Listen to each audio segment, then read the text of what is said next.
So this country has been having this oscillating conversation about immigration over the past few years. And thanks to this new Arizona law and today's subsequent ruling on it, the immigration conversation has reached yet another peak.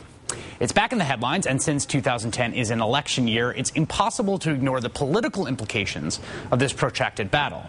The politics of this issue of immigration broadly and this Arizona bill specifically are incredibly complicated for both Democrats and Republicans. And joining us now to help sort them out is Nate Silver, the founder of the political website 538.com. Nate, it's great to see you. Yeah, thanks, Chris.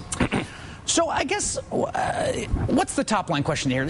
What do you see as the political fallout immediately of this decision based on the polling that you've been looking at around the issue? Sure. Well, you have the short term and the long term. Let's talk short term. Short term, the Arizona law is popular. The federal government's case against it was not especially popular. You had a plurality against it. So I think this plays more into Republican hands in the short term, where voters are concerned about the economy, and that, I think creates more concern, especially in border states, about immigration. If you actually look at the numbers, illegal immigration is down. People want to come here when we're prosperous, we're the land of prosperity. There are fewer illegal immigrants and legal immigrants now, but because people have so much anxiety about their own economic security, I think there's a tendency to take it out on immigrants and other, disadvantaged groups.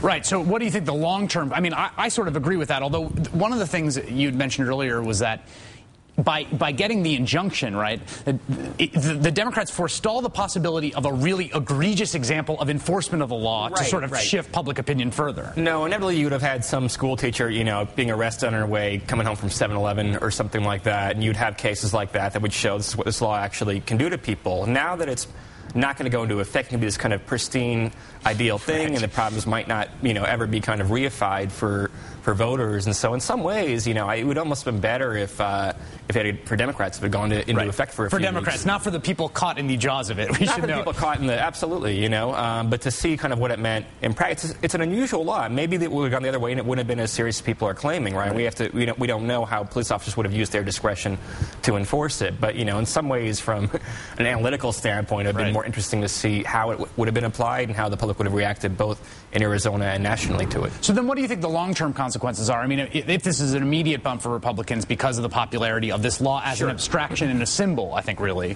what do you think the long-term consequences are? Well, the Hispanic population is growing, as we all know, and becoming more of a factor as it was in 2008. People, I think, sometimes make the mistake of assuming that vote will always be won by Democrats forever and forever. It's not quite like the African-American vote, where it has bounced around some. Bush was up to 43%, I think, in 2004. If that vote starts to become more like the African-American vote, though, where Democrats get 75 or 80%, then that really reshapes the map in 2016 and 2020. I think it is a long-term thing. But the moment that Texas, for example, becomes a swing state again, which it was way back in the 1960s, I mean, that's a real game changer. Then Republicans wouldn't have a single kind of major large state that they could, count on as being safe anymore, and that creates real problems electorally. But, the long term is the long term, and the short term is a lot of anger out there, and the Arizona law was popular.